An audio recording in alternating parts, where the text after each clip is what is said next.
Juga tak lupa nih saya sapa juga teman-teman komunitas pemerhati konstitusi.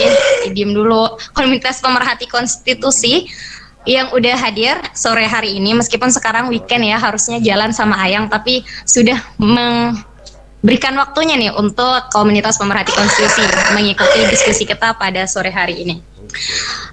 Sebelumnya kita bersyukur dulu teman-teman bahwa alhamdulillahirabbil alamin atas rahmat Allah Tuhan yang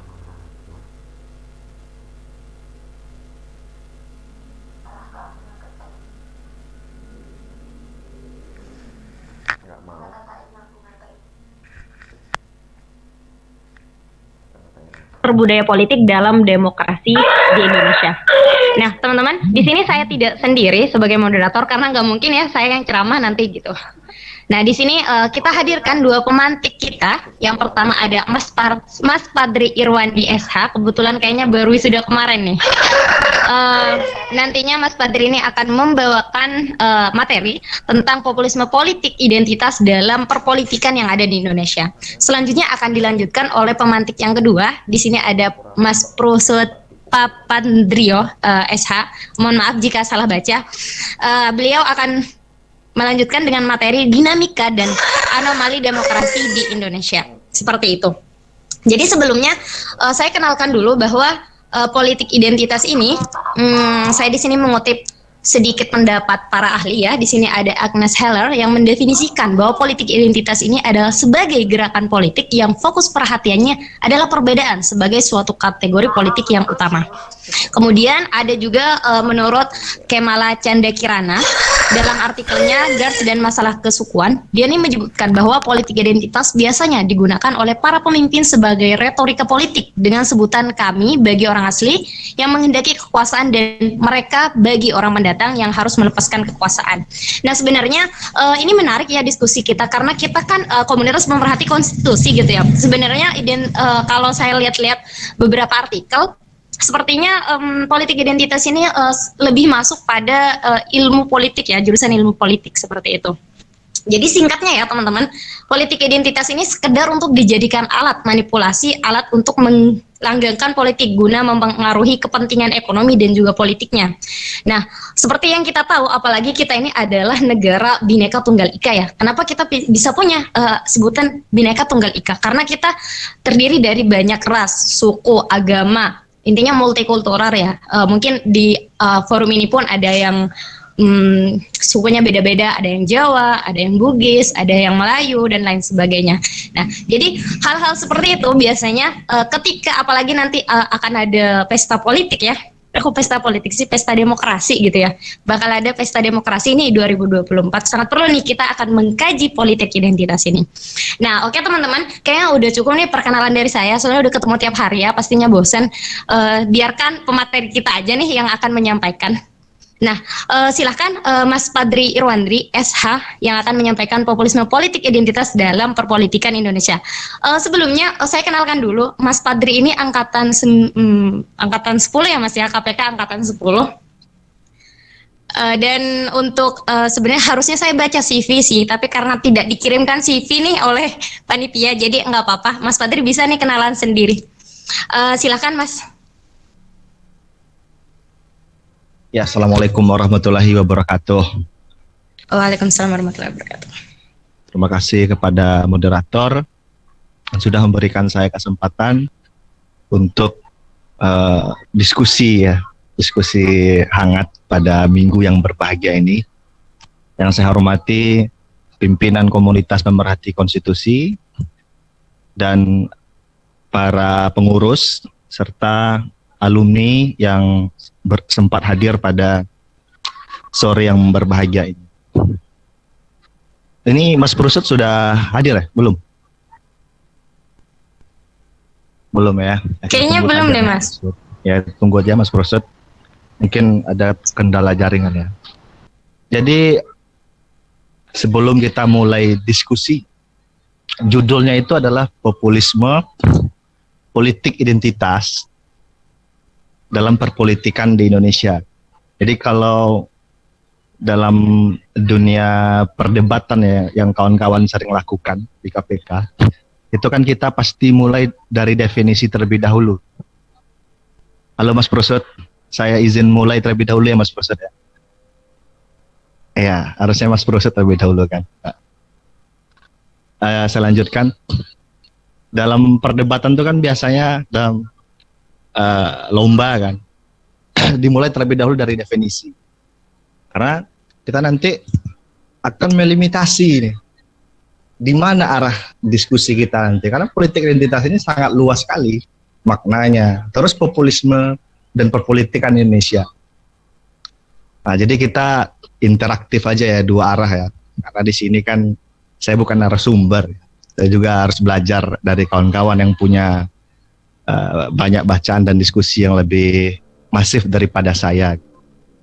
Yang satu kata yang pertama yang muncul dalam judul adalah populisme. Jadi apa itu populisme? Ya diskusi aja, nanti kita rangkum ini, akhirnya mendapatkan kesimpulan. Boleh ini saya tanyakan ke Sri Devi ini ya. Halo Sri Devi, kira-kira populisme itu setelah Sri Devi pelajari ya, itu apa itu pengertiannya populisme Sri Devi? Langsung out Sri Devi. Waduh, kita ganti lah ya. Siapa ini? Si Enika. Apa itu populisme Enika?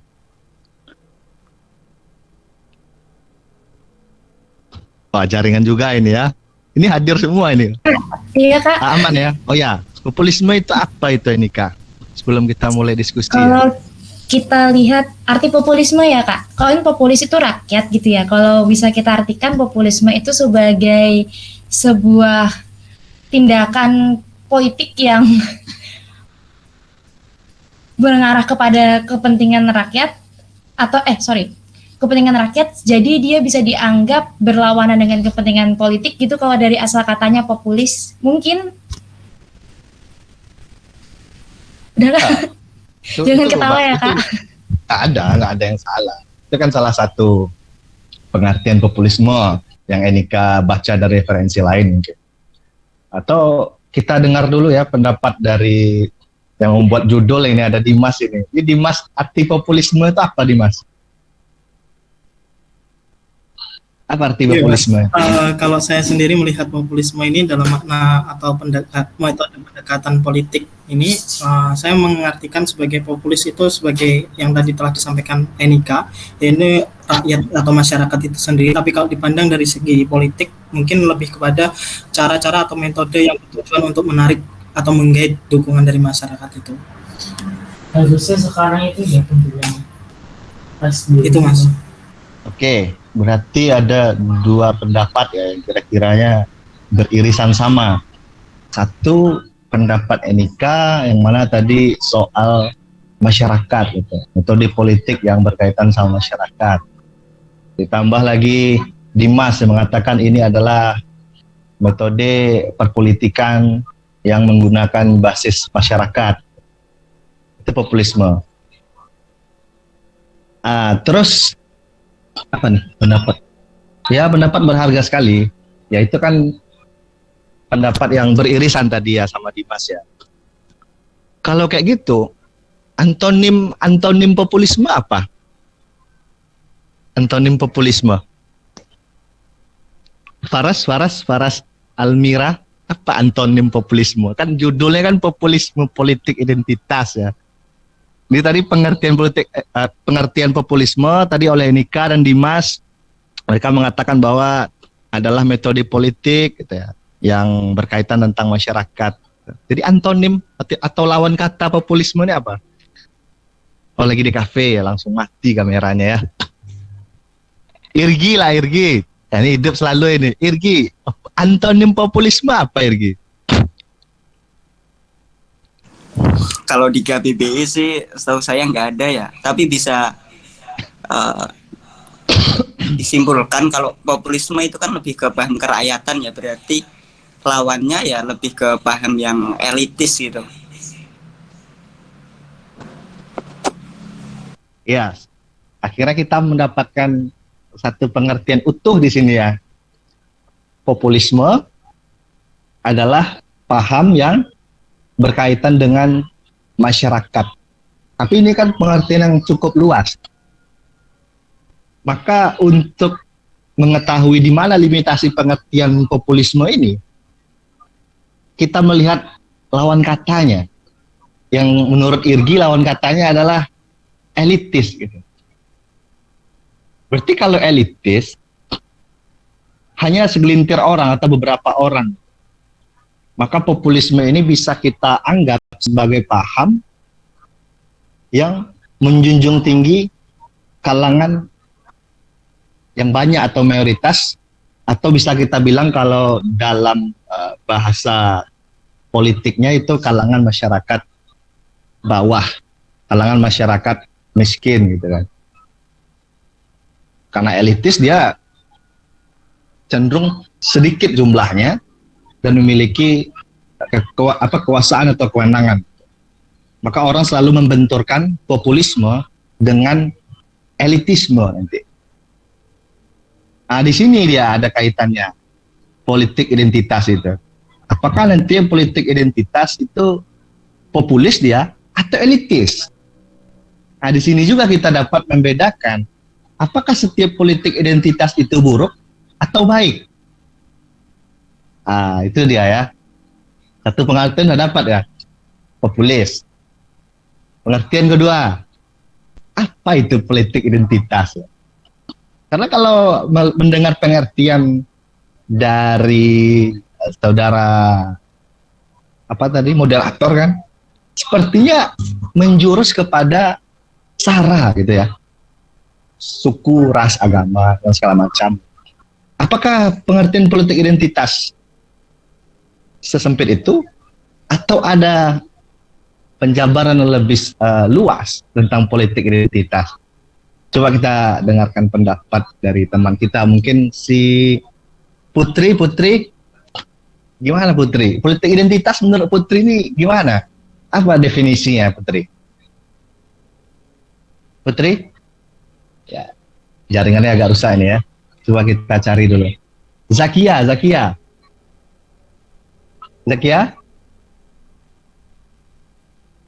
Tidak ada juga ya. Arti. Ayo Putri, coba Putri. Apa itu politik identitas yang Putri ketahui? Coba Putri, buka mic-nya. Ya. Oke. Kedengaran ya, Kak?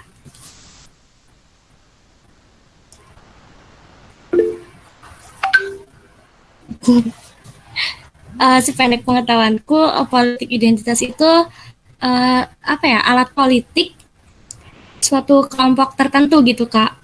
Kayak misalkan kelompok etnis atau suku tertentu kayak gitu, yang punya tujuan tertentu juga.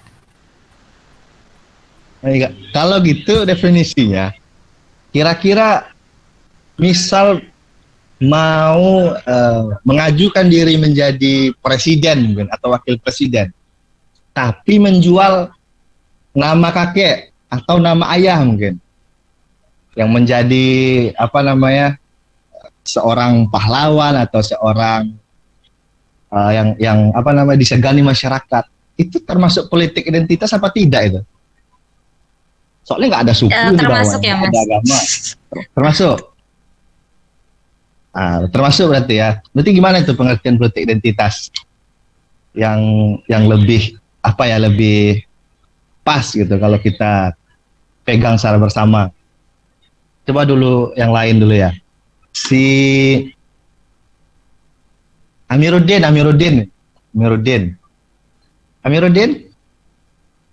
Apa itu politik identitas menurut Amiruddin? Halo Mas. Ya, Amir. Apa itu politik identitas? Politik identitas itu menurut saya gerakan dalam mencapai kekuasaan oleh golongan-golongan yang sejenis gitu Mas. Kalau tidak sejenis bukan politik identitas.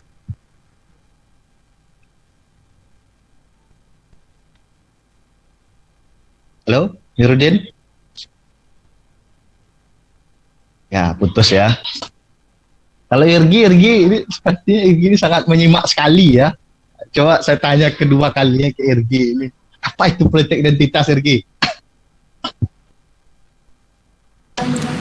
apa ya?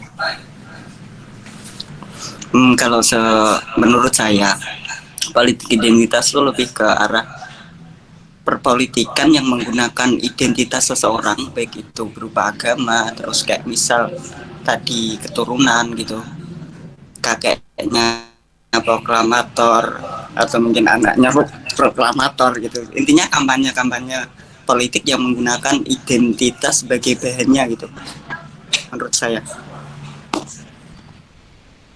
Ya, saya rasa itu ya teman-teman ya. Jawaban teman-teman tadi benar semua. Ya, yang disebut dengan politik identitas itu adalah perpolitikan yang lebih memfokuskan kepada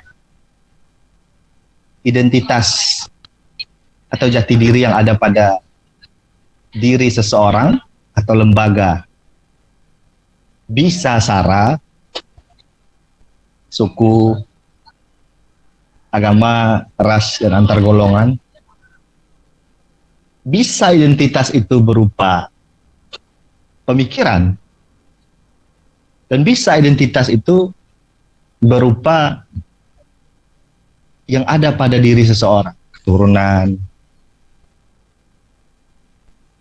atau apa namanya kalau dalam bahasa Weber itu karismatiknya. Karismatiknya itu udah identitas, itu adalah politik identitas. Nah, judul selanjutnya adalah dalam perpolitikan Indonesia. Maka ini fokusnya dalam sejarah perkembangan perpolitikan Indonesia.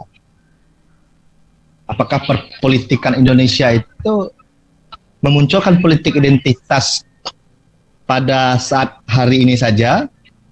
Mungkin teman-teman mendengar politik identitas, langsung teringat kasus Ahok. Apakah sebatas itu saja? Atau ternyata kita sudah punya benang DNA yang panjang ya soal politik identitas? Atau baru-baru saja muncul? Nah, itu menjadi topik pembahasan kita kali ini. Kalau kita melihat sejarah kita di awal kemerdekaan di Orde Baru, politik identitas itu lebih menyasar secara substantif, baik ketika dia berkampanye maupun dia setelah mendapatkan jabatannya. Politik identitas selalu dipakai. Salah satu contohnya, Partai Komunis Indonesia itu memiliki politik identitas adalah partai kaum buruh, yang itu sangat luas sekali pengertian buruh itu. Ada 3 yang mereka sasar waktu itu. Buruh dalam artian yang sebenarnya, yaitu pekerja pabrik, petani gitu kan. Ataupun buruh dalam pengertian yang lebih luas, yaitu peseni, orang-orang yang seniman gitu ya, seniman dan orang-orang intelektual. Apa bukti yang mereka melakukan politik identitas? Yang mereka kampanyekan dan yang mereka perjuangkan adalah kebutuhan-kebutuhan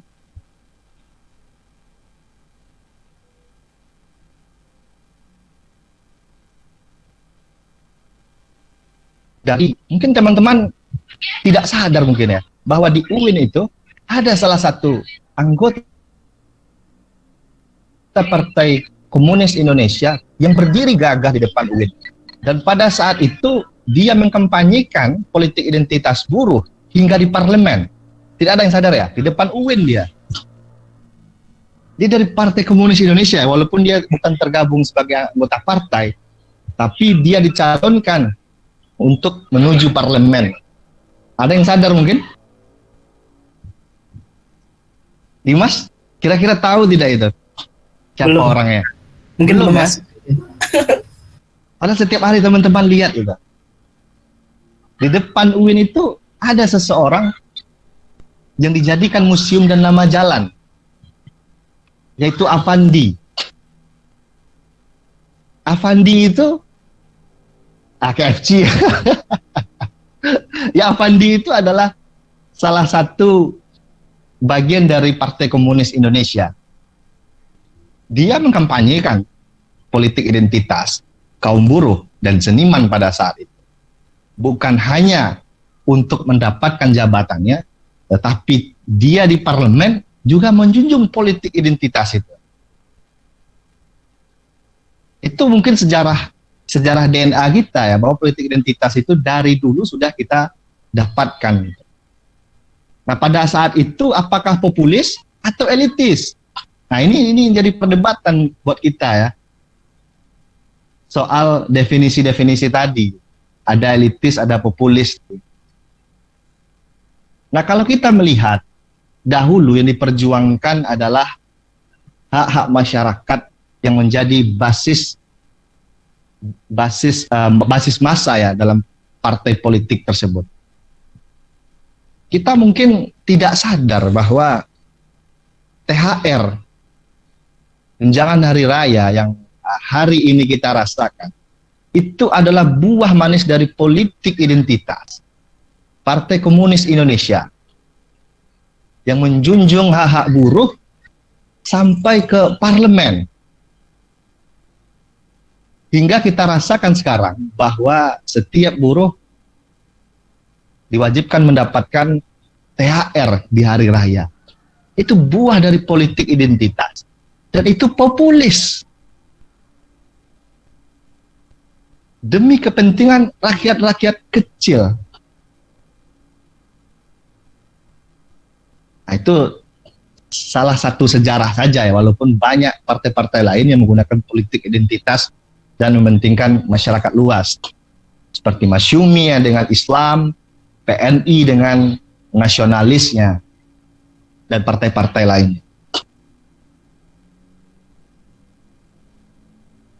Jika kita maju ke sedikit zaman perpolitikan Indonesia, kita masuk ke Orde Baru yang ternyata juga menggunakan politik identitas.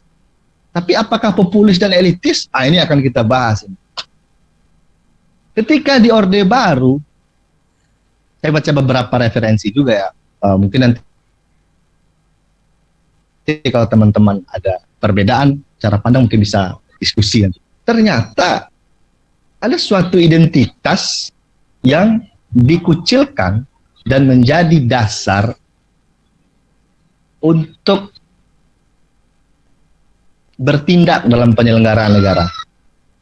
Kalau dulunya di masa Orde Lama, bahwa Partai Komunis Indonesia itu memiliki politik identitas yang baik ya untuk masyarakat kalangan buruh.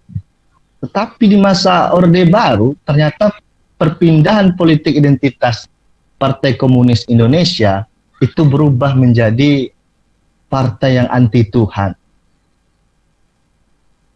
Maka dari itu ada kebijakan waktu itu membuat identitas tanda penduduk yang berupa agama. Karena identitas yang digunakan, politik identitas yang digunakan oleh Orde Baru bahwa Partai Komunis itu pasti tidak beragama. Maka dibuatlah identitas agama yang kita kenal sekarang sebagai KTP. Yang ada identitas agama. Sejarahnya itu dulu. Tapi sayangnya, politik identitas ini ternyata hanya menyasar ke dalam beberapa agama. Islam, Hindu, Buddha, Kristen, Protestan. Sehingga agama-agama lokal ini, dia harus melebur ke salah satu agama. Misalnya kejawen. Kejawen itu bukan Islam, tetapi karena politik identitas pada saat itu mewajibkan 5 agama, maka kejawen masuk ke dalam agama Islam. Ataupun Hindu Bali. Hindu Bali itu sejatinya kalau kita lihat dasar agamanya, dia bukan bagian dari Hindu. Tetapi dia harus memilih salah satu agama dari politik identitas yang dipakai pada saat itu. Oke, saya percepat ya karena ada durasi waktu. Jadi dasar-dasar politik identitas kita itu sudah ada dari zaman Orde Baru, zaman Orde Lama, hingga sekarang.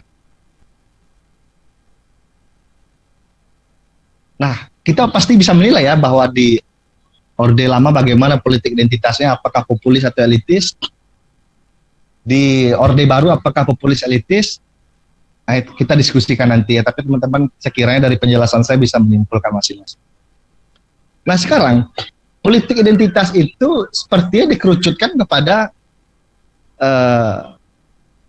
diskusi tentang Islamis dan nasionalis, padahal jauh lebih luas daripada itu.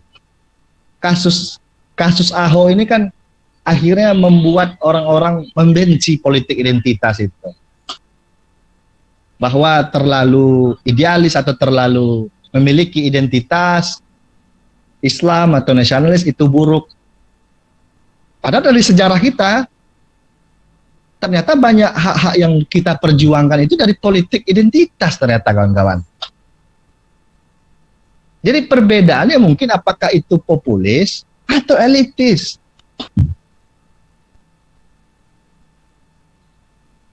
Kalau kasus Ahok mungkin teman-teman sudah banyak gitu. Tetapi kalau dalam era reformasi, pemerintahan daerah itu sudah diberikan kewenangan untuk membuat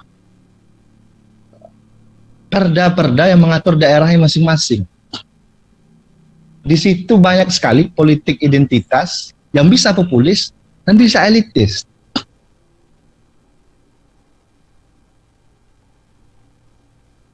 Kalau teman-teman dulu tahu ya, karena saya di Sumatera Barat ya, politik identitas dipakai oleh masyarakat Mentawai untuk meminta pemekaran dari Padang Pariaman. Karena Padang Pariaman pada saat itu hanya memikirkan kemajuan di perkotaan dan tidak sampai ke Mentawai. Maka politik identitas Kepulauan Mentawai itu dipakai sebagai kaum yang terpinggirkan dan kaum yang berbeda secara agama maupun kebudayaan. Dan akhirnya didapatkan politik identitas itu. Terjadi pemekaran dan menjadi kabupaten tersendiri ya, Kabupaten Kepulauan Mentawai. Itu politik identitas era reformasi. Setelah era reformasi, politik identitas itu dipakai. Dan itu bisa kita bilang sebagai tindakan populis waktu mendapatkannya. Tetapi setelah mendapatkannya, apakah itu populis apa tidak ya? Karena tingkat kesejahteraan di masyarakat Mentawai pada saat ini sama saja waktu dia dipimpin oleh orang-orang Minang Daratan maupun dipimpin oleh orang-orang Mentawai. Tidak ada ubahnya, sehingga setelah mendapatkannya dia menjadi elitis. Tipis sekali membedakan politik identitas itu populis atau elitis. Nah, singkatnya, perbedaan politik identitas populis dan elitis itu dapat kita analisis dari kegunaannya. Apakah dia berdampak bagi masyarakat luas atau hanya segelintir golongan? Kalau misalnya kasus Ahok ya, mungkin ya, yang karena sering dibahas sekali kasus Ahok itu politik identitas, itu jelas elitis, politik identitas elitis. Karena pada saat itu hanya mementingkan bagaimana cara meraih kekuasaan. Tetapi setelah kasus Ahok, politik identitas dicap buruk dan tidak ada lagi yang mau memakai politik identitas. Pasti politik identitas dihajar dan dibenturkan dengan politik wacana. Padahal dalam politik identitas ada wacana. Justru orang yang tidak memiliki identitas lah yang bingung membuat wacana seperti apa. Kalau kita melihat perpolitikan kita pada saat ini, minim identitas. Dan minim wacana juga. Sekarang bagaimana kita dapat membedakan masing-masing partai itu memiliki identitas apa? Sekarang hanya terbelah menjadi dua ya, Islam dan nasional gitu. Sehingga orang-orang tidak tahu bagaimana cara mewakilkan suaranya ke parlemen.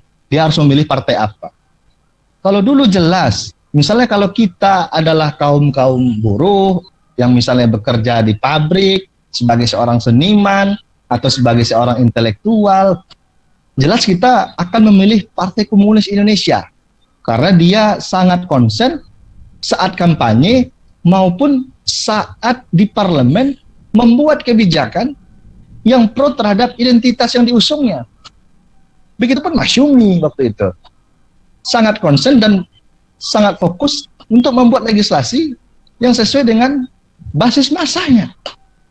Nah kalau sekarang, apa perbedaan antara PDIP dan Nasdem? Sama-sama nasionalis saja. Lantas apa dasar kita memilih partai? Apakah karena Ibu Puan cantik atau Bapak Surya Paloh ganteng? Kan itu identitas juga, cuma identitasnya lebih ke elitis dan tidak memiliki manfaat apa-apa terhadap masyarakat. Nah inilah yang menurut saya ini penting buat kita diskusi lebih dalam lagi, bahwa tidak selamanya politik identitas itu kita harus buang jauh-jauh. Karena DNA kita beridentitas. Dan ketika pada saat ini kita jijik terhadap identitas gitu. Dan kita kehilangan identitas. Ya berpolitik, ya kita memilihnya sesuai yang disediakan saja. Ya kalau tidak nasionalis pasti Islamis gitu ya. Dan kalau Islamis pun ada banyak juga. Apa perbedaan PKS dan PKB? Kita bingung gitu. Ini ketika kita bingung tuh akhirnya muncullah politik identitas elitis ini, bahwa PKS itu adalah hadrun ya, PKB itu Islam Nusantara. Ini kan tidak baik gitu. Bukan seperti itu yang kita inginkan. Harusnya ada politik wacana dalam identitas. Layaknya dulu perdebatan Natsir dan DN Aidit. Natsir dan Aidit sangat berdebat sekali soal identitas pada saat itu, soal pembuatan Undang-Undang Dasar yang sempat mau diusung tapi tidak jadi ya. Tapi pada intinya pada saat itu jelas pemikirannya apa, dan orang-orang jelas juga mewakilkan suaranya kemana. Nah kalau sekarang ketika Nasdem mengusung Anies, akhirnya diisukan bahwa Nasdem akan keluar dari koalisi merah putih ya, koalisinya Jokowi. Ini kan identitas yang miskin wacana ini. Inilah yang membuat akhir-akhir ini perdebatan kita sangat debat kusir sekali dan tidak substantif ya. Kita lebih menyasar kepada identitas personal ya, daripada identitas itu kita buat wacana. Nah, begitu sajalah. Nanti kita diskusi, kalau ada salah dan janggal mohon diluruskan. Terima kasih.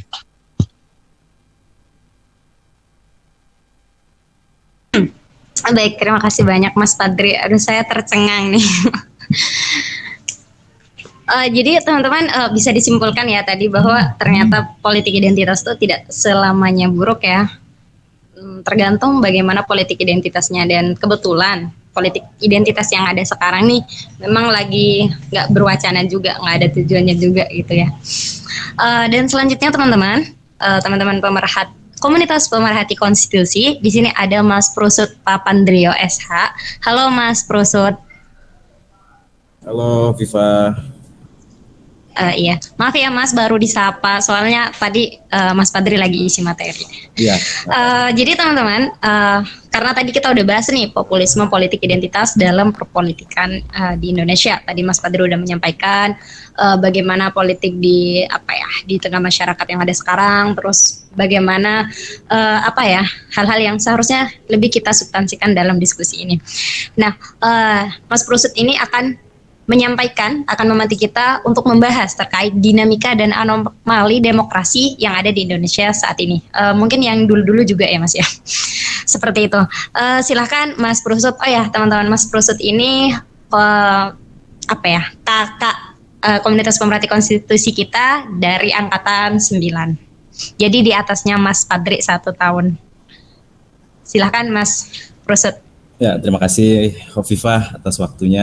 Saya mau nyapa dulu nih senior-senior yang hadir tadi, ada Mas Fuad, ada Mas Eko juga di sini. Terus kemudian ada siapa lagi senior-senior nih? Ada juga kawan saya dari Kominfo tadi yang disapa Padri, Mbak Sri Devi Permatasari. Terus kemudian siapa lagi senior-senior nih? Ya pokoknya salam hormat untuk senior, sehat selalu, semoga terus berinovasi, terus mengabdi pada bangsa dan negeri. Kemudian yang saya hormati seluruh petinggi komunitas pemerhati konstitusi dari mulai ketua, sekjen, bendara umum, petinggi-petinggi di divisi, ya teruslah membuat satu produk ya, teruslah membuat satu produk narasi, produk pemikiran untuk kemajuan bangsa dan negeri. Kemudian yang saya hormati pula kawan-kawan dari luar komunitas pemerhati konstitusi yang senantiasa ikut berdiskusi dan berdialektika pada forum kali ini. Terus kemudian saya ingin menyapa dulu semuanya nih, selamat siang. Oh sudah sore ya ternyata 15.43. Selamat sore para kaula muda nih. Sebenarnya kalian terlihat gembira, cuma saya tahu hati kalian ini agak murka ya, karena minggunya disita untuk berdialektika.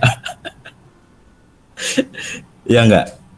Ya enggak apa-apa lah. Iya Mas, ini Mas Dimas nih bikin acara hari Minggu. Kemarin Dimas konteksnya itu hari Rabu, cuma minggu kemarin seminggu full banyak giat, jadi tadi pagi baru sampai Jakarta lagi. Ya inilah sisa-sisa tenaga, yang penting saya senang ketemu adik-adik sekalian ya. Kita bermuajah kalau bahasa Arabnya itu ya. Jadi saling sapa, kemudian saling tahu kabarnya seperti apa.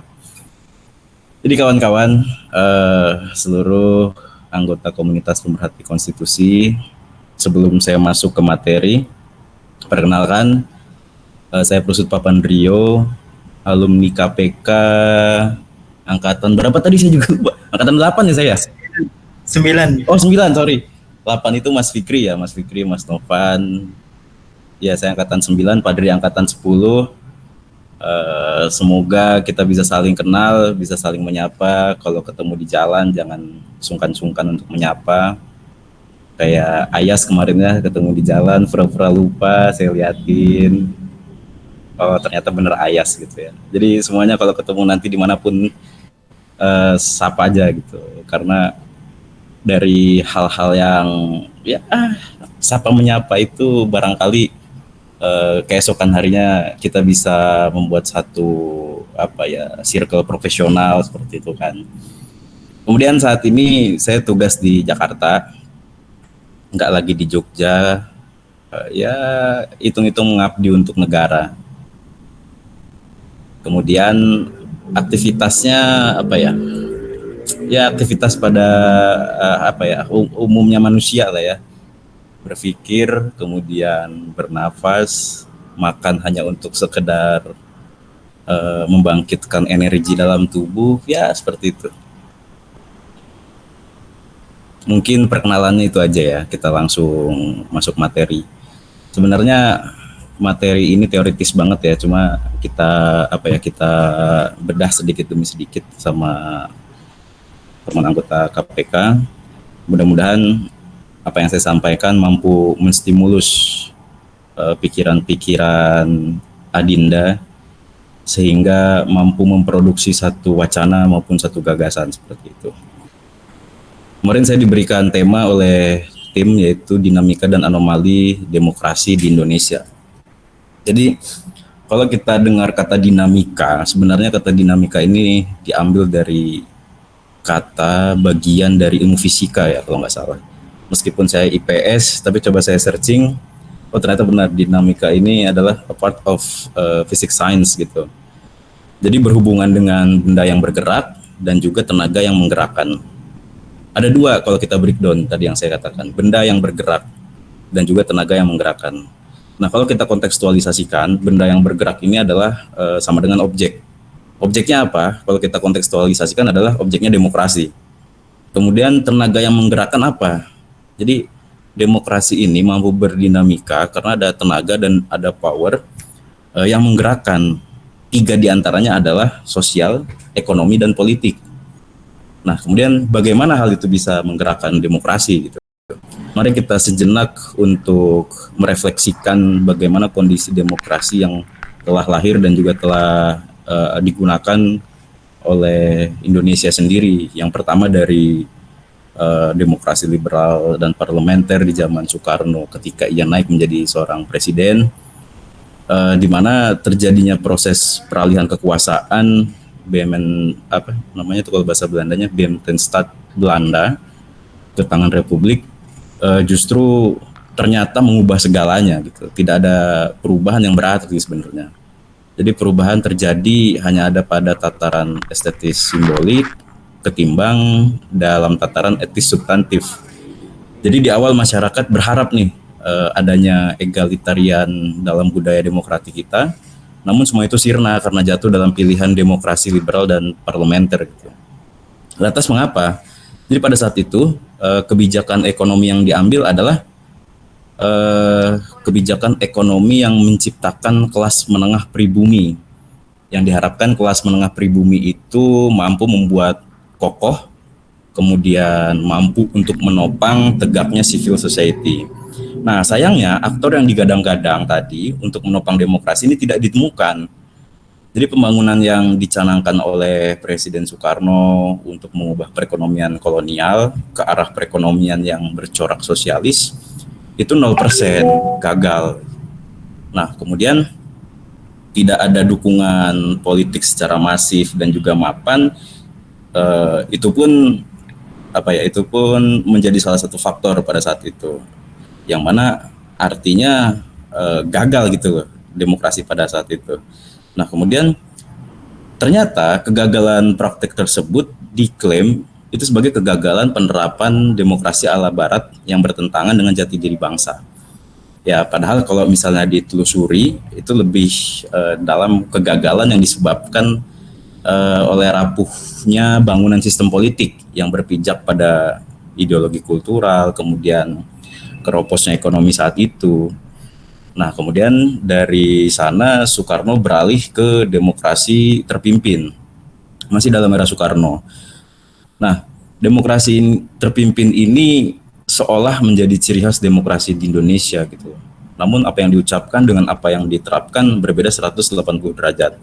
Karena demokrasi ini hanya berbalut, karena sistem ini hanya berbalut demokrasi gitu loh. Namun pada praktiknya serba tersentralistik pada Presiden Soekarno saat itu. Seperti kasusnya pembubaran konstituante, PSI, Masyumi dan banyak lain lah. Jadi semuanya powerful ada di seorang presiden, di diri Soekarno seperti itu. Nah, kemudian bergeser ke zamannya Orde Baru, jadi corak egalitarian dan demokratik yang pada mulanya menjadi corak filosofis, ini digeser menjadi corak feodalistik. Nah, terus kemudian mengapa demikian? Karena zaman tersebut terdapat ada satu upaya gitu loh untuk menggeser politik massa. Karena politik massa ini mereka ini bergerilya secara luas, terus kemudian tidak terkontrol, dianggap akan membahayakan kekuasaan. Apalagi pada saat itu komposisi di birokrasi adalah komposisi yang fusion, jadi penggabungan antara birokrasi negara dengan birokrasi militer di bawah satu komando, yaitu Presiden Soeharto.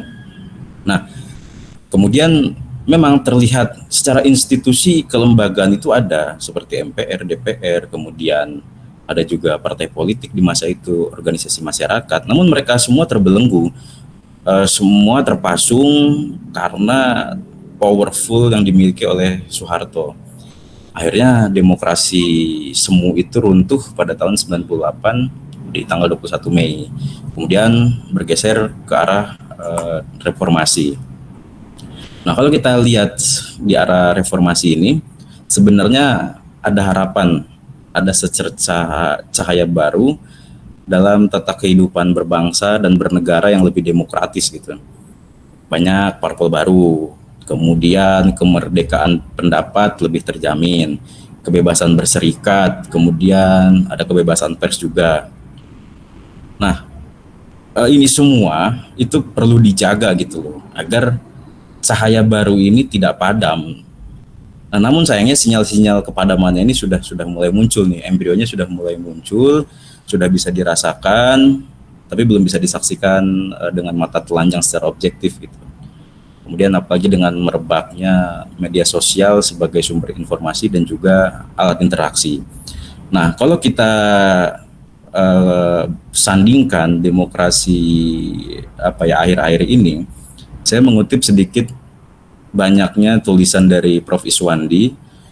Jadi saat ini itu kita mengarungi di arus demokrasi virtual gitu loh. Nah, kemudian demokrasi virtual itu kalau kita breakdown demokrasi itu kalau dalam sistem merupakan satu penyelenggaraan yang bertumpu pada partisipasi publik. Jadi pemerintah di sini posisinya sebagai wasit, sebagai pengatur kehendak warga negaranya. Nah, kehadiran negara melalui pemerintahannya ini dibentuk berdasarkan kehendak publik. Nah, dibentuk berdasarkan kehendak publik, kemudian mereka juga mengatur individu atau warganya yang mereka pilih gitu loh. Mereka berlomba-lomba untuk membuat satu legislasi yang mana untuk menjaga dan juga untuk memaksimalkan peran beberapa bagian kelompok tadi seperti itu. Dan dalam posisi tersebut sebenarnya ada satu penopang, yaitu media. Media ini sebenarnya bisa menjadi pisau bermata dua seperti itu. Di satu sisi bisa mendewasakan demokrasi, di satu sisi pula bisa mendegradasi demokrasi ke titik yang paling rendah gitu. Nah, dalam posisi tersebut media ini mampu menjadi pembentuk opini publik gitu. Yang seringkali opini ini diuji kemudian dan dipertentangkan dalam media sosial oleh masyarakat online. Karena masyarakat sekarang ini terbagi ya, condong terbagi, ada masyarakat yang memang terlihat real dan juga masyarakat online. Bahkan masyarakat online ini secara person dia satu, tapi bisa menjadi bisa mengkloningkan dirinya menjadi 3 gitu dalam media sosial ataupun lebih. Dan inilah yang akan memicu demokrasi menjadi kepada titik terendah ataupun kepada titik tertinggi. Kemudian kawan-kawan yang saya banggakan, Zumin dan Zumiat, ketika kita berbicara masalah demokrasi virtual ini, jadi hal yang sering dipertontonkan pada era saat ini untuk menjadi konsumsi publik itu adalah kondisi politik yang mengedepankan citra seperti itu. Banyak sekarang beberapa person ya yang memang digadang-gadang untuk menjadi calon di 2024 nanti, mereka memiliki satu konsep politik yang namanya politik citra gitu loh. Media ini membentuk satu narasi opini, kemudian membentuk yang namanya isu, kemudian digabungkan dengan politik citra tadi, membentuk satu opini publik yang mana opini ini berpotensi untuk membuat satu polaritas seperti itu. Nah, kemudian kalau kita urutkan nih, jadi yang pertama itu adalah ya, kalau kita lihat di media massa itu ada upaya konsolidasi massa secara online gitu, kemudian mendorong medsos untuk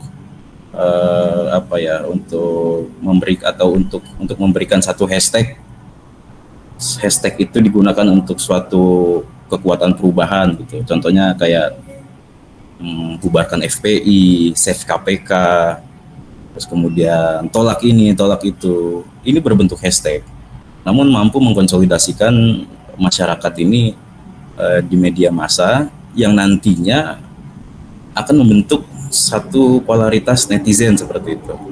Kalau kita lihat di 2019 kemarin, ada golongan-golongan yang disebut cebong, kampret, podrun, banyak golongan-golongan yang lainnya juga gitu loh.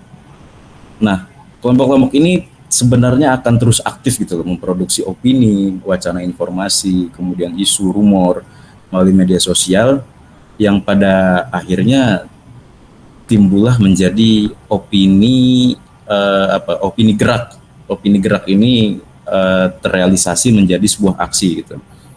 Seperti aksi 212, kemudian aksi-aksi yang lainnya yang berbalut dengan politik identitas yang tadi Pak Dri sampaikan. Mereka ini sebenarnya akumulasi dari wacana, dari opini yang dikumpulkan menjadi satu sehingga membentuk polaritas tadi, akhirnya pecah gitu loh. Dan ini akan sedikit mengganggu demokrasi yang ada di Indonesia, apalagi menjelang pemilihan umum seperti itu. Nah, kemudian lantas apa sih upaya dari pemerintah ya, upaya pemerintah khususnya gitu loh. Bahkan ada satu lembaga, ada satu institusi yang memang tugasnya adalah menjaga demokrasi, yaitu Mahkamah Konstitusi. Tapi selain itu, karena demokrasi ini dekat dengan pengisian kekuasaan, maka dekat juga dengan aktivitas pemilihan umum. Aktivitas pemilihan umum ini diselenggarakan oleh para penyelenggara pemilu. Para penyelenggara pemilu ini diawasi langsung secara etika oleh instansi yang namanya Dewan Kehormatan Penyelenggara Pemilu. Artinya, Dewan Kehormatan Penyelenggara Pemilu ini merupakan satu instansi yang turut serta membuat menjaga demokrasi Indonesia ini menjadi demokrasi yang bermartabat. Karena perannya yaitu menegakkan kode etik penyelenggara pemilu agar penyelenggara pemilu ini selalu profesional, selalu bersikap mandiri dalam menjalankan tugas dan wewenangnya, agar produk atau aktivitas pemilihan umum yang akan datang ini memang benar-benar menghasilkan pemimpin yang diinisiasi langsung oleh rakyat seperti itu. Bahkan jika lembaga Dewan Kehormatan Penyelenggara Pemilu ini tidak dimunculkan, ya saya yakin penyelenggara pemilu ini akan bergerak ugal-ugalan seperti itu, tidak profesional dan segala macam.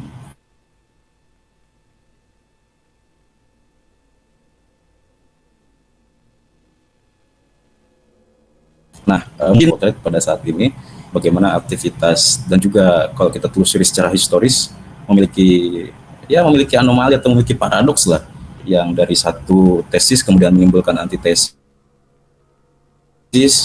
kemudian sehingga menimbulkan satu sintesa seperti itu. Ya mungkin nanti kita bisa berdiskusi lebih banyak terkait bagaimana demokrasi dipotret dari segi anomali dan dinamikanya seperti itu kan. Mungkin ini saja, bisa kita lanjut, moderator. Baik, terima kasih Mas Prusut ya. Siap. Mas Prusut asli mana? Nanya. Saya lahir di Purworejo, terus tinggal di Tangerang. Oh iya. Oh enggak, saya kira nama-nama seperti Mas Prusut itu orang mana ya? Orang sama seperti Mas Fadri gitu, Sumatera. Oh, orang Sumatera. Iya. Soalnya enggak Jawa-Jawa gitu.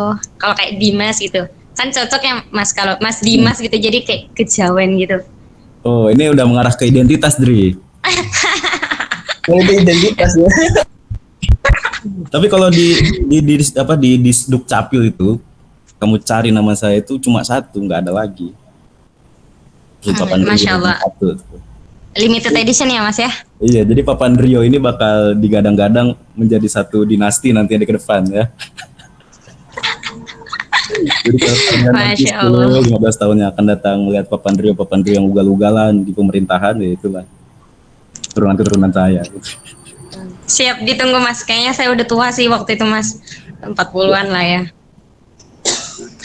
Oke teman-teman, terima kasih banyak sebelumnya kepada Mas Prusut ya yang sudah menyampaikan materinya. Nah, teman-teman ini nggak lengkap nih karena dari tadi kita hanya mendengarkan materi.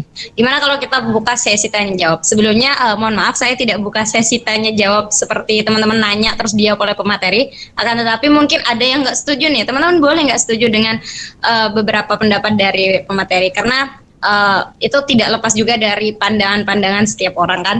Boleh disampaikan, mungkin mempunyai pandangan lain, seharusnya gimana ya, seharusnya politik identitas itu gini-gini dan lain sebagainya, tuh boleh banget.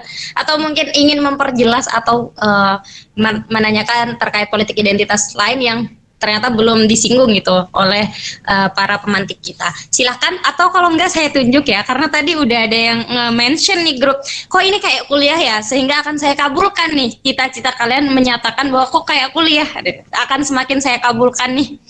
Gimana nih, yang mau berpendapat boleh, mau nanya boleh, silahkan.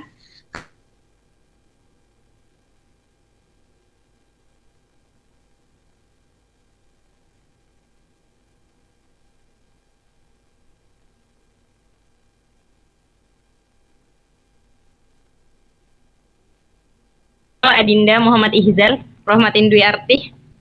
Playboy cool ini siapa? Yang namanya aneh-aneh ntar disuruh ya Kang Mustajab lah apalah ini.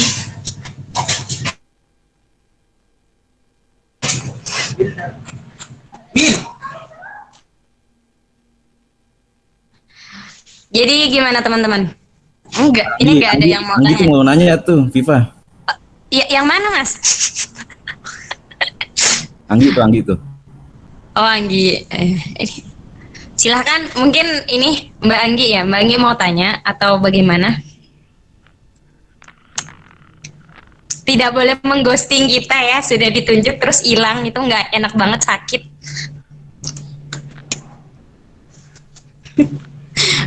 Kayaknya nggak mau tanya deh. Nih Mas Dimas ketawa-ketawa kayaknya mau tanya nih, gimana Mas Dimas?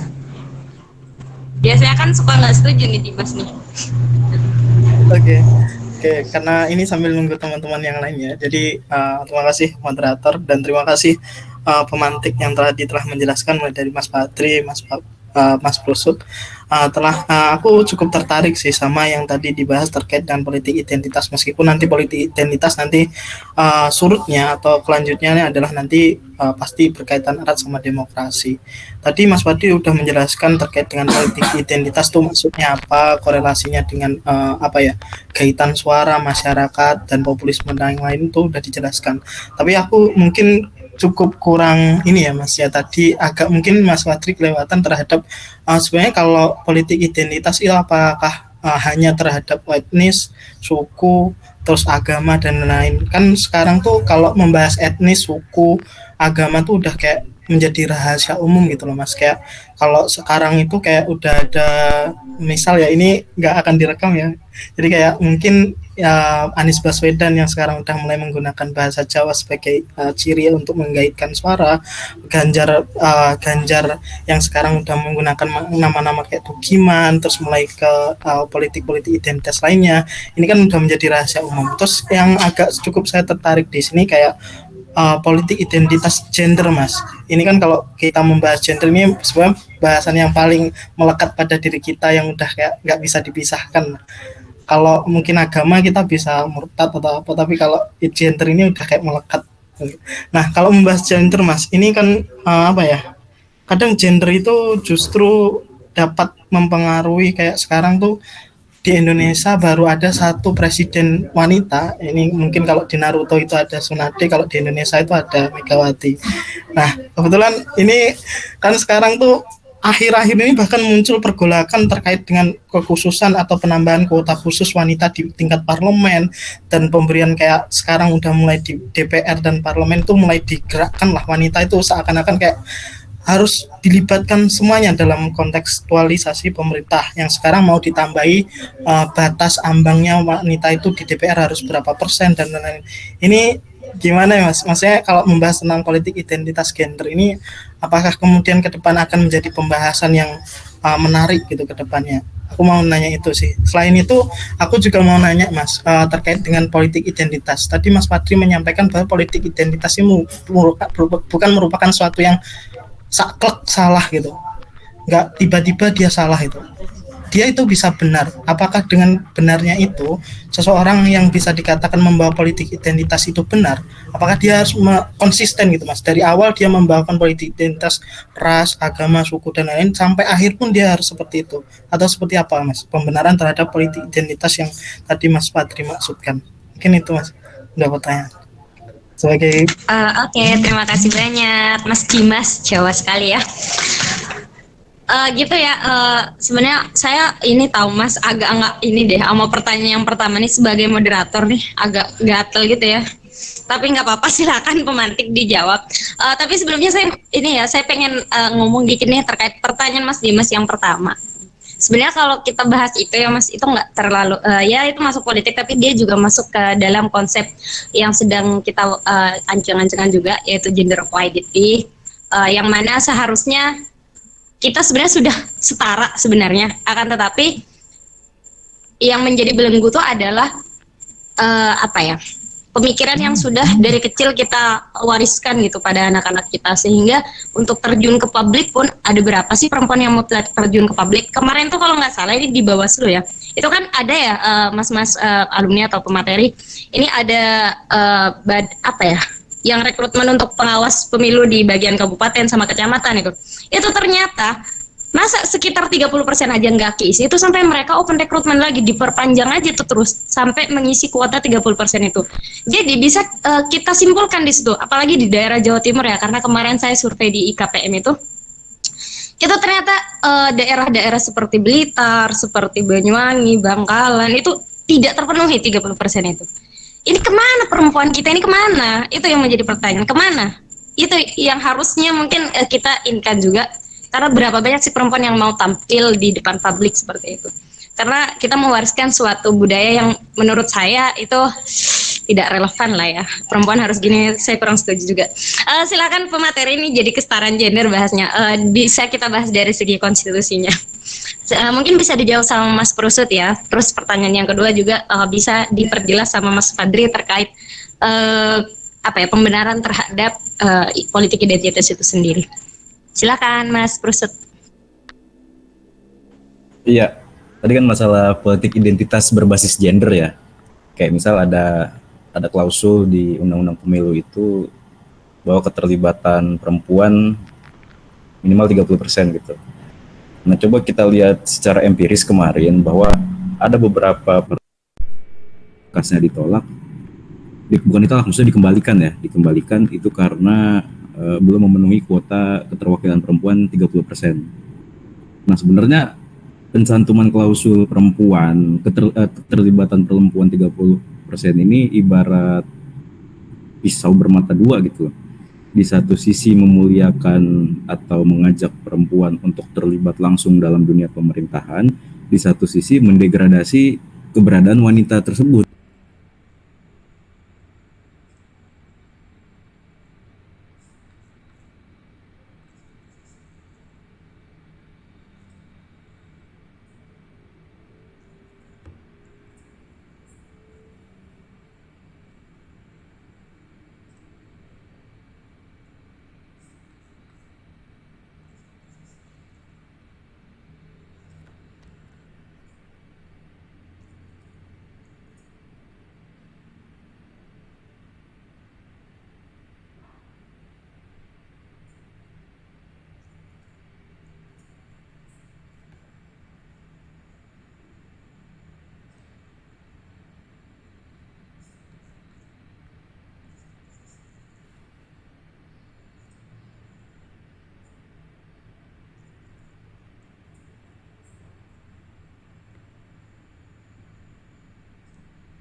kata populisme, yang artinya kalau kita diskusi tadi adalah paham yang mendukung masyarakat kecil, masyarakat marginal yang terpinggirkan, gitu. Yang antonimnya adalah elitis, kaum yang khusus, segelintir, memiliki kekuasaan, kewenangan. Sangat mudah untuk membedakannya ketika kita melihat apa yang dibuatnya. Kalau misalnya kita berkaca kepada politik identitas elitis pasti memiliki kerugian pada masyarakat atau menguntungkan hanya segelintir masyarakat dan tidak memberikan bermanfaat terhadap apapun. Contoh yang paling sederhana adalah Undang-Undang Sumatera Barat. Undang Sumatera Barat mencantumkan bahwa berdasarkan asas adat Basandi syarat Basandi Kitabullah. Populis apa elitis itu? Padahal kalau kita melihat pengertian provinsi itu tidak dimiliki oleh salah satu suku, tapi itu adalah daerah administratif. Tapi lewat perjuangan politik identitas dimasukkan salah satu suku Minang. Padahal di Sumatera Barat ada suku namanya Mentawai dan dia bukan orang Minang. Maka dari itu dapat kita lihat bahwa itu merupakan politik identitas elitis. Dia tidak memberikan manfaat apa-apa terhadap masyarakat di sekitar. Malah menimbulkan konflik di tengah masyarakat. Apakah kaum Mentawai tidak diakui sebagai kaum di Sumatera Barat gitu. Sehingga ada pergolakan di Sumatera Barat tentang undang-undang yang terbaru dari Sumatera Barat. Itu contoh sederhana bahwa politik identitasnya tidak bisa dibenarkan.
Ngerokok nggak, Mas?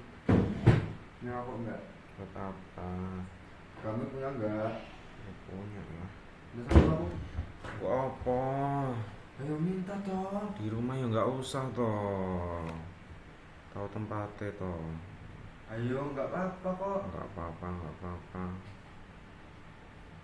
Boleh tapi jangan di rumah. Ya di kamar sini loh. Udah baik. Ini bukan pakai apa-apa kok. Ya wes, itu aku tadi mintanya itu. Nggak mau ya udah.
akunnya akun Jagia Ilma, laptopnya laptop Mas Arsat, yang ngomong aku gitu.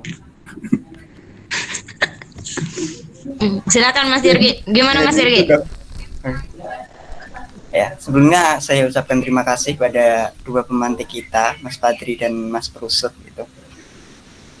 Di sini saya tertarik sih dengan bahasan Mas Padri Rwandi yang terkait politik identitas, secara Mas Padri mandang suatu politik identitas tersebut. Namun gini Mas, melanjutkan diskusi kemarin ya, permasalahan cara kayak politik identitas ini atau dalamnya itu agak bersalah gitu.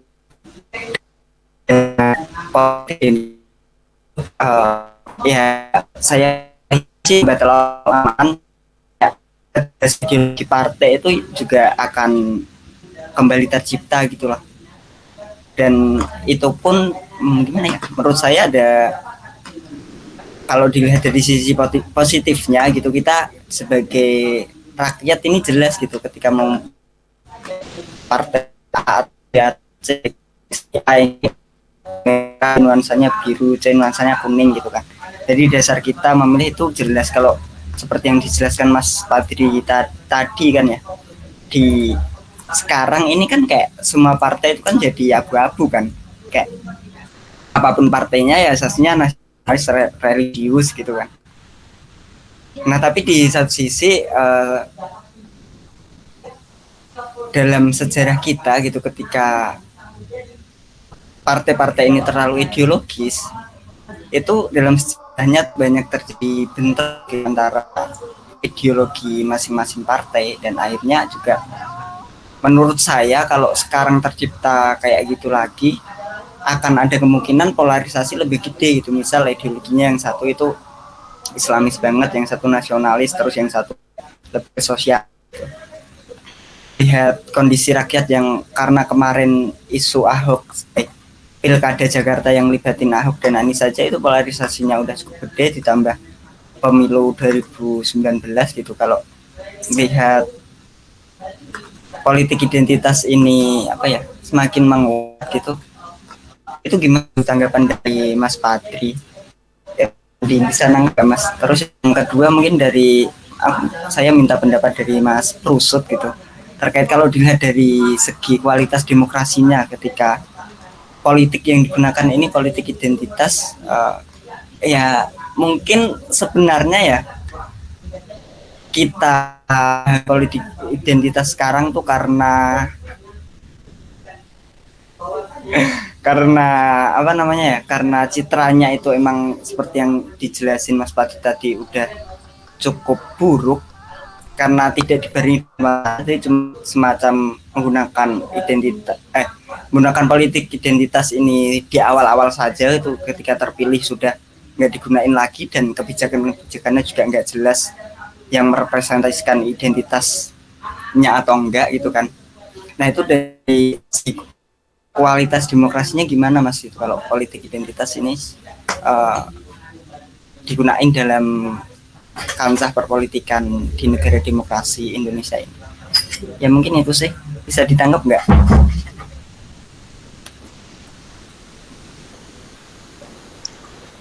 Oke, terima kasih Mas Irgi. Ini kayaknya Mbak Ayas cemburu deh, soalnya Mas Irgi suruh berpendapat terus. Habis itu nih mungkin mantannya aja ya, mantan pimpinan aja nih yang disuruh, bukan pimpinannya. Karena tadi kayaknya pertanyaan untuk Mas Padri dulu ya, mungkin bisa dijawab Mas Padri dulu kali ya, baru Mas Prusut. Silakan Mas Padri. Ya, terima kasih Irgi ya. Irgi memberikan opini terhadap polarisasi makin gede karena politik identitas. Karena Irgi itu mendasarkan pemikirannya kepada kasus Ahok ya, bagaimana terjadi polarisasi yang mana terbagi terhadap dua ya, kelompok Islamis dan kelompok nasionalis gitu. Saya rasa pada saat itu batas politik identitas hanya sampai kepada politik identitas elitis, belum lagi sampai kepada populis. Kenapa saya berkata seperti itu? Karena siapa yang diuntungkan dari isu seseorang yang menistakan agama. Tadi sudah saya sampaikan bahwa pembenaran politik identitas itu ada kepada populisnya atau dampak bagi masyarakat luas. Itu kan sama halnya dengan kebijakan-kebijakan seperti jilbab di Perda yang menyangkut soal harus dipakai oleh orang-orang non-Muslim. Itu apa manfaatnya bagi orang awam? Tidak ada. Apakah dengan orang memakai jilbab, baik Muslim maupun non-Muslim, orang-orang turun kemiskinannya, orang-orang menjadi banyak penghasilannya, sejahtera? Kan tidak. Jadi kita bisa melihat bahwa polarisasi tersebut karena ada keinginan dari segelintir orang untuk memanfaatkan momen tersebut. Disitulah politik identitas elitis. Kita tahu siapa yang diuntungkan setelah itu dan siapa yang dirugikan. Tapi apakah kita menolak politik identitas? Justru ketika kita tidak memiliki identitas, kita tidak tahu apa yang kita mau wacanakan. Oke, sekarang kita tidak ada identitas ini. Sama aja. Semua partai misalnya menjunjung tinggi masyarakat kecil. Terus atas dasar apa kita memilih salah satu partai? Calonnya, visi misinya sama, nggak ada identitasnya. Akhirnya kita bingung sendiri kan. Bukannya partai politik itu adalah pilar-pilar demokrasi, kan? Bahkan dijadikan judul buku oleh Profesor Jimli kan. Kalau pilar-pilar demokrasi berarti ada yang diusung dan dibawa. Kalau tidak ada diusung dan dibawa, ya buat apa ada itu kan? Ada perwakilan gitu. Justru karena ada yang perwakilan, kita tahu bahwa perwakilan ini adalah perwakilan yang cocok dengan kebutuhan yang kita inginkan. Di situ sudah beridentitas. Nah, bagaimana mungkin kita menghapuskan identitas? Jangan sampai gara-gara kasus Ahok gitu, kita akhirnya menjustifikasi bahwa setiap politik identitas itu buruk.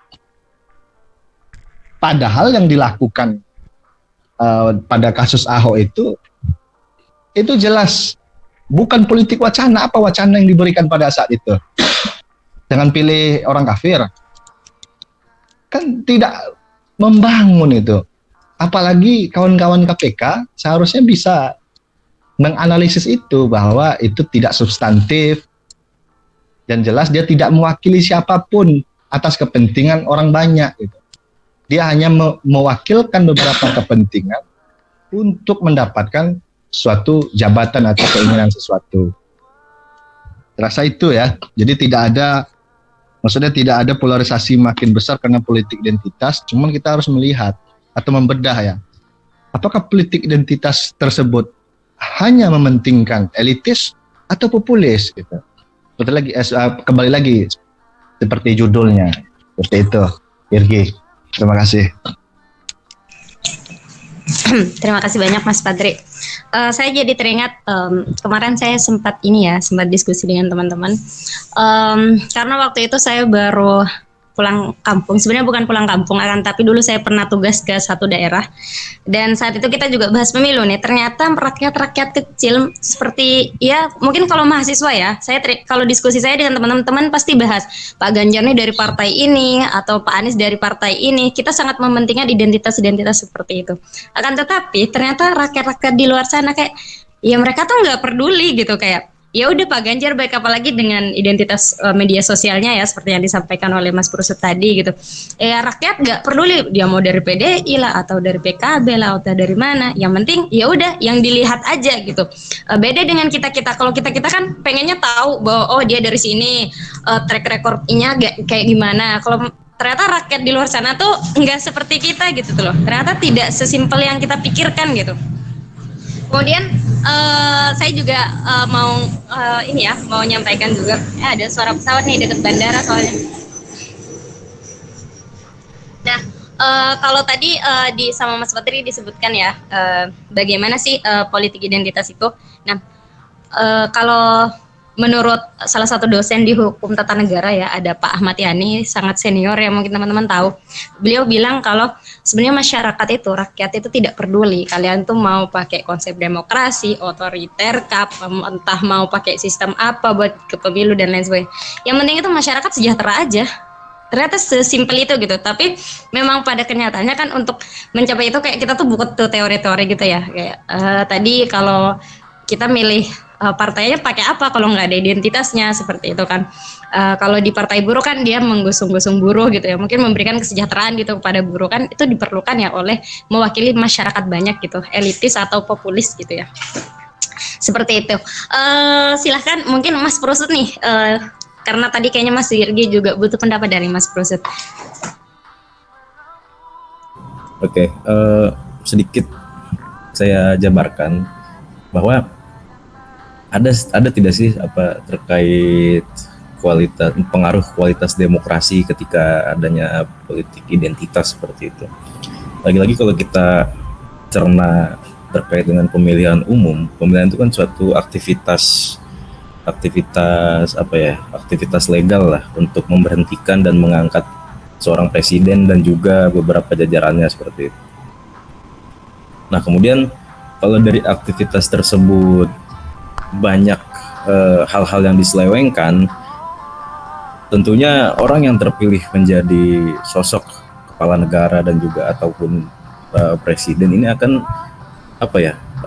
bukan orang yang memiliki satu wacana, orang yang belum juga memiliki satu gagasan yang khas gitu loh. Barangkali ketika memang salah satu calon ini dekat dengan para penyelenggara gitu, kemudian mereka menjual satu identitas dan mendapat pengamanan dari para penyelenggara, ini kan yang bahaya gitu loh. Jadi orang-orang yang memiliki gagasan, orang yang memiliki wacana akan tergeser dengan calon-calon yang memang mereka menggunakan cara-cara yang tidak dibenarkan oleh peraturan maupun perundang-undangan lainnya seperti itu. Bahkan secara etika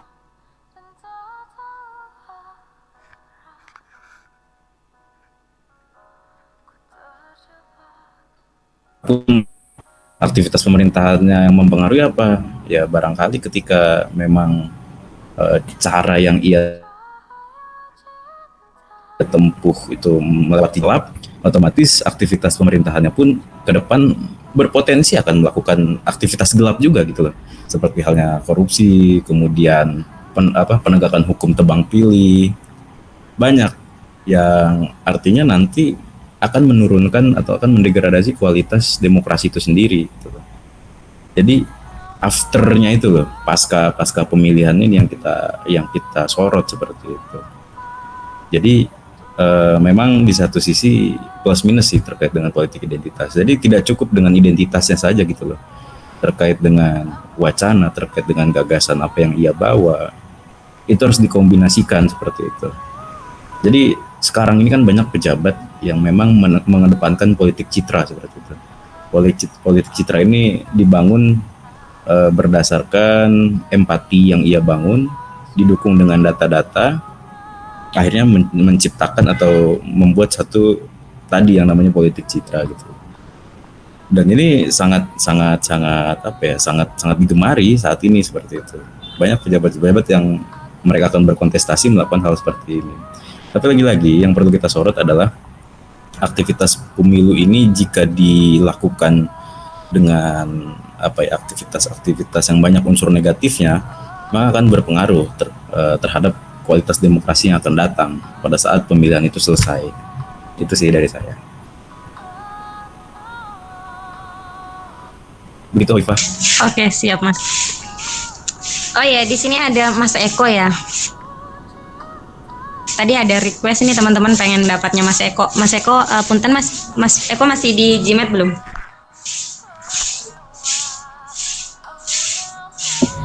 Halo, suaranya. Oh, sih. Ini Mas ada request nih dari teman-teman KPK. Katanya pengen dengar ini Mas pendapatnya Mas Eko. Kamu nanya.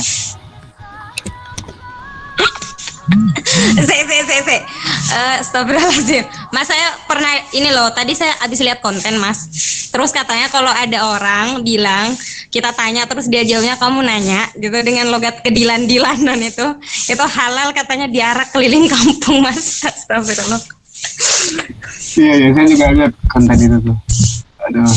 Saya sebenarnya datang tuh cuma buat ini aja ya, dengerin doang gitu, nggak ada apa namanya. Nah, itu lebih baik dengar pendapat Lesti. Oh, nggak bisa Mas, kayaknya di KPK nih ada beberapa fansnya Mas Eko nih, jadi pengen denger pendapat Mas Eko terkait politik identitas. Oh gitu ya. Ya oke lah. Saya coba based on ini aja ya. Pengalaman 5 hari ke belakang ini. Beberapa hari yang lalu, mungkin kalau teman-teman lewat di daerah Janti itu, ada mobil ya. Mobil ditabrak oleh pengendara motor. Sampai bemper depannya itu sompel lah. Itu kebetulan mobilnya itu platnya B. Otomatis kan bukan plat Jogja tuh. Nah, yang nabrak itu teman-teman kita dari timur. Nah, waktu itu saya lihat ternyata upaya penyelesaiannya adalah dengan manggil teman-temannya lah, kurang lebih begitu. Manggil teman-temannya, kemudian diselesaikan dengan cara marah-marah dan selesainya.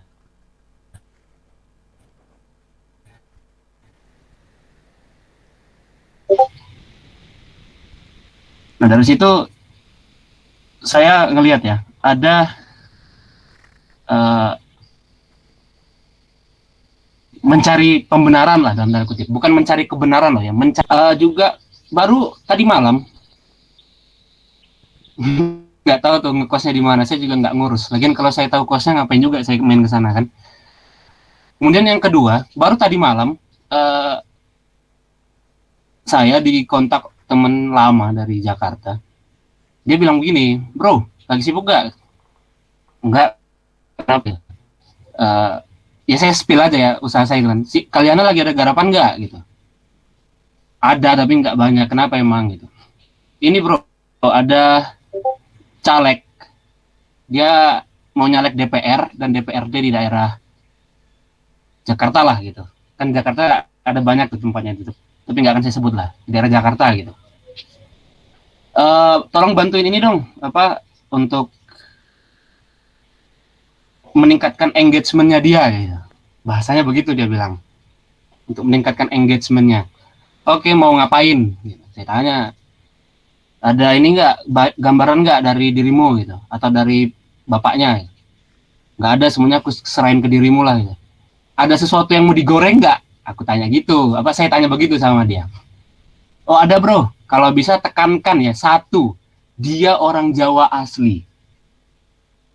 Yang kedua, bapaknya pernah menjabat di salah satu kementerian. Itu, dimainkannya begitu.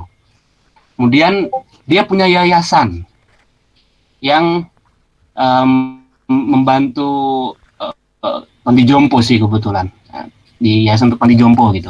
Nah 3 poin itu bro dimainin katanya. Nah dari sini sebenarnya ada korelasinya ya antara upaya mencari pembenaran, upaya memperoleh kekuasaan dengan cara mempolitisasi politik identitas. Nah itu yang mau saya tekankan sebenarnya itu ya. Kalau tadi sempat ditanya oleh Mas Dimas, politik identitas yang baik tuh dan yang cara membedakan yang baik dan yang buruk tuh gimana? Bahkan tahun berapa ya, 60-an itu ada organisasi dari mahasiswa untuk untuk mengangkat derajat teman-teman yang mohon maaf yang berkulit hitam, yang berbahasa Spanyol, yang beragama Protestan. Itu mereka ingin mengangkat derajat mereka itu. Jadi politik identitas itu baik-baik aja, yang nggak baik itu mempolitisasi politik identitas dalam rangka apapun lah, terserah orangnya mau ngapain begitu. Kemudian apalagi ya saya mau ngomong, sebenarnya saya cuma mau ngomong itu aja sih, mau ngasih poin soal politik identitas itu, dan ada kaitannya lagi ya soal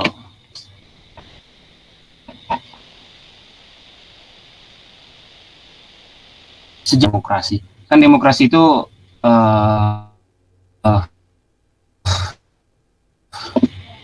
akan melahirkan seorang anak yang namanya pluralisme, kalau saya nggak salah, pluralisme gitu. Tapi justru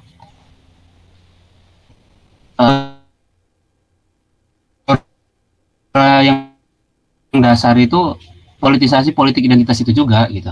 Dan ya mempolitisir politik identitas itu juga akan berpengaruh kepada masa depan pluralisme di Indonesia.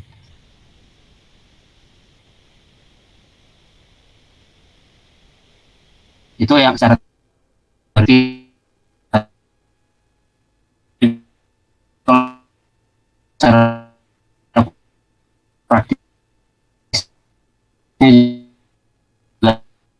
akan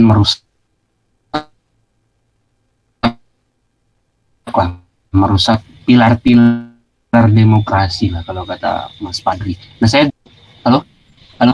Iya Mas. Tadi terputus ya? Ini kayaknya saya dari tadi mikir ini mungkin sinyal saya atau sinyal Mas Eko. Ini teman-teman punya Mas Eko ini nggak pegat-pegat gitu nggak sih?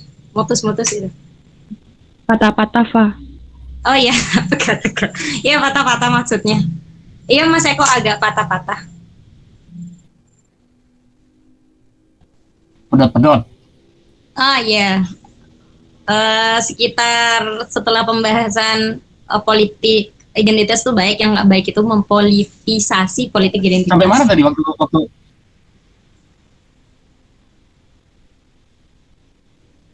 halo Mas.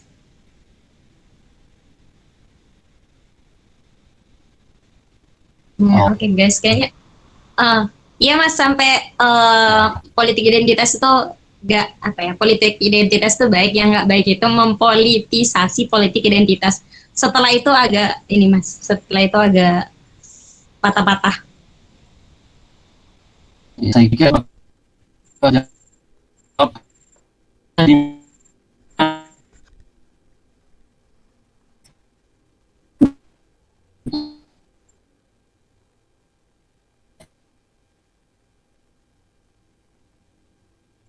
Oke, kayaknya Mas Eko bermasalah ya, teman-teman.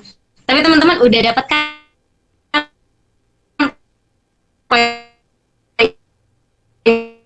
tadi di masyarakat kecil-kecil, maksudnya nggak harus di ranah yang tinggi, akan tetapi di daerah-daerah aja udah pakai kayak gitu. Oh ya teman-teman, saya selaku moderator ingin menggunakan kewenangan saya untuk meminta teman-teman untuk on cam. Yang saya aneh nih, ngomong nih kayak cuma berdua sama Mas Padri nih. Yang lain gak ada wajahnya nih. On cam ya. Ya, silakan on cam ya teman-teman. Selanjutnya karena udah 16.43 ya, takutnya ada yang mau malam Seninan nih ya, karena tadi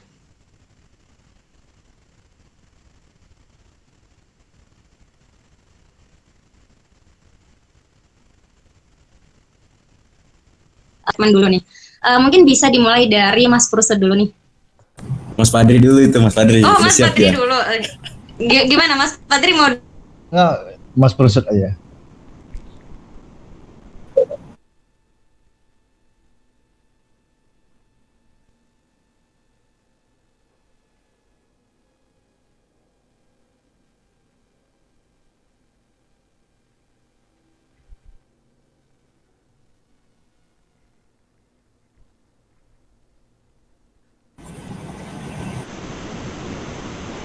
Aduh, nge-lag. Viva nge-lag kan? Closing saat ini kan kalian sering melakukan aktivitas terus berkontribusi karena negara ini butuh kalian, serius. Negara ini butuh kalian tuh, butuh komunitas pemerhati konstitusi yang memang tagline-nya apa tuh di poster, bernalar kritis bantu dong. Bernalar kritis, bersikap apa ya tadi tuh ya? Berpikir solutif lah itu. Jadi negara tuh butuh komponen atau butuh person-person seperti dinamika yang ada di komunitas kita ini gitu loh. Dan coba terus dihangatkan, coba terus dikaji gitu. Jangan sampai lepas dari KPK ini bingung seperti itu. Itu sih untuk closing statement-nya hari ini. Saya hanya ingin sebagai alumni saya hanya memberikan apa istilahnya ya, selayang pandang kalau bahasa bukunya, selayang pandang untuk kalian semua gitu, agar kalian kedepannya jangan sampai tersesat lah ya di jalan-jalan gelap. Itu aja, sekian dari saya. Walau muwafiq ila aqwamit thoriq, walaupun berkonflik tetapi tetap asyik. Assalamualaikum warahmatullahi wabarakatuh. Waalaikumsalam warahmatullahi wabarakatuh. Waalaikumsalam warahmatullahi wabarakatuh.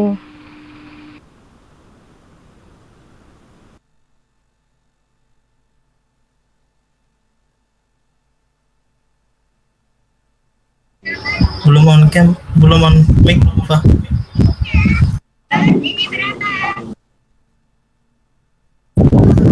Belum on mic, Pak. Iya, maaf. Soalnya belum bayar wifi sih, jadi ngelek-ngelek. Sebenarnya saya nggak dengar tadi closing statementnya apa, tapi saya dengar Mas Prusut berpesan kalian jangan sampai tersesat di jalan-jalan yang gelap, apalagi yang remang-remang ya, cukup yang terang saja. Yang remang-remang saya tambahin guys. Oke. Selanjutnya teman-teman jangan keluar dulu, meskipun udah ditutup secara islamis banget sama Mas Prusut tadi. Kita dengerin dulu closing statement dari Mas Padri. Silakan Mas Padri. Ya. Terima kasih kawan-kawan yang sudah tetap stay di Meet sampai saat hari ini. Saya sempat overthinking terhadap diskusi-diskusi semacam ini, yang teoritis. Apa manfaatnya bagi kita ya? Karena kan kita kalau bisa dianggap kan sedang berfilsafat ini kan. Sedang berpikir, menentukan kebijaksanaan untuk negara. Kalau kata orang kan, berpikir secara filsafat itu dia bagus, tapi tidak mengenyangkan. Sampai saya akhirnya ketemu dengan sebuah pandangan dari Prof. Yusril Iza Mahendra, bahwa ujung teknis dari filsafat itu adalah dalam hukum. Karena di dalam hukumlah ada hak-hak yang terlindungi, ada hak-hak yang hancur, ada kewajiban yang didapatkan, ada kewajiban yang hilang. Maka dari itu, gunakanlah diskusi ini sesuai dengan keilmuan kalian dari hukum. Entah nanti kaliannya menjadi anggota partai politik, ataupun seorang legal drafter, ataupun nanti ilmu ini bisa dipakai untuk seperti Bang Eko ya, untuk kampanye partai politik, tapi coba kampanye partai politik yang sehat ya, seperti diskusi pada saat hari ini. Itu saja. Terima kasih. Oke. Terima kasih banyak Mas Padri. Terima kasih banyak kepada Mas Prusut dan juga Mas Padri ya yang sudah mengisi materi kita pada sore hari ini. Oh ya teman-teman, jangan lupa hari Sabtu ya, nanti ada diskusi lagi, tapi ini respon isu, tidak bersama alumni. Untuk next bersama alumni lagi nanti bisa diagendakan oleh Mas Dimas. Jadi begitu ya teman-teman, insya Allah moderator tidak memberikan closing statement, karena saya sebagai pendengar juga di sini. Gimana, kita tutup aja ya, karena sudah 16.49, kasihan yang punya ayang dari tadi ingin pergi. Silahkan on cam dulu. Nih, saya gunakan kewenangan saya nih sebagai moderator untuk memaksa kalian on cam. Silahkan on cam. Ayo, silahkan Mbak Vina, Mbak siapa nih ya? Mbak Zakia, Mbak Laila, Mas Yergi, Mas Amir, Diajeng, Izal. Dan saya ngabsen ya, 8 SKS. Mas Dimas mungkin boleh tolong di screen kan ya, karena Mas Dimas sepertinya pakai laptop. Oke, teman-teman monggo silakan Mbak Zakia, Ajeng, Vina, Mas Eko mungkin. Ya, silahkan Mas. Mas Prusut mungkin boleh ngadep ke kamera ya. Mas Padri juga silahkan senyum. Oke, karena yang lain belum on cam. Oke, Izal udah on cam. Sesuatu. Oke, sambil di screenshot ya Izal. Oke, aku hitung 1, 2, 3. 1, 2, 3. Terakhir 1, 2, 3. Oke, makasih Mas Rusut, Mas Adri, Hafifah. Oke, terima kasih banyak semua atas partisipasinya yang sudah meluangkan waktu. Terima kasih banyak kepada Mas Patri dan juga Mas Prusut, ada Mas Eko juga dan beberapa kakak-kakak alumni yang lain. Selanjutnya saya tidak tahu kalian satu mazhab atau tidak dengan saya. Mari